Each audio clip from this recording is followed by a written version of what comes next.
Good day everyone, my name is Arvin J. Russell L. Ibio at ang napili kong key figure in TQM is yung kay Edwards Deming, and his contribution have been foundational in shaping quality management practices worldwide.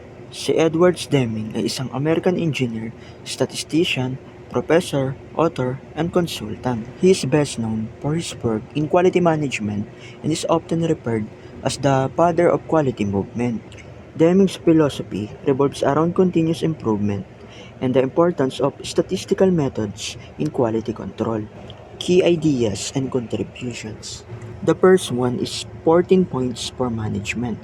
Deming developed a set of 14 principles aimed at transforming business effectiveness. These points emphasize the importance of leadership, customer focus, and continuous improvement. The second one is PDSA cycle or Plan Do Study Act.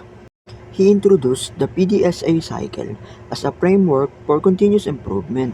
This iterative process encouraged organizations to plan change, implement them, study the results, and act on what's learned.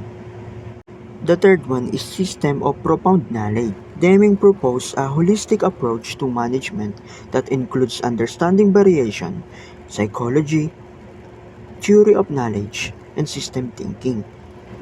This model emphasizes the independent nature of these components in improving quality.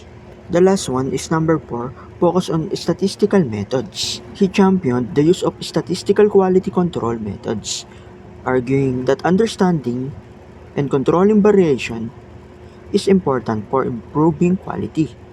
His teachings on the importance of data-driven decision-making have been influenced modern quality practices.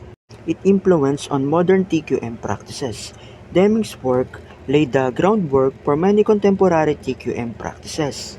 His emphasis on leadership commitment and employee involvement has shaped on how organizations approach quality management today. The principles of continuous improvement and customer satisfaction are now integral to many quality frameworks such as Six Sigma and Lean Management.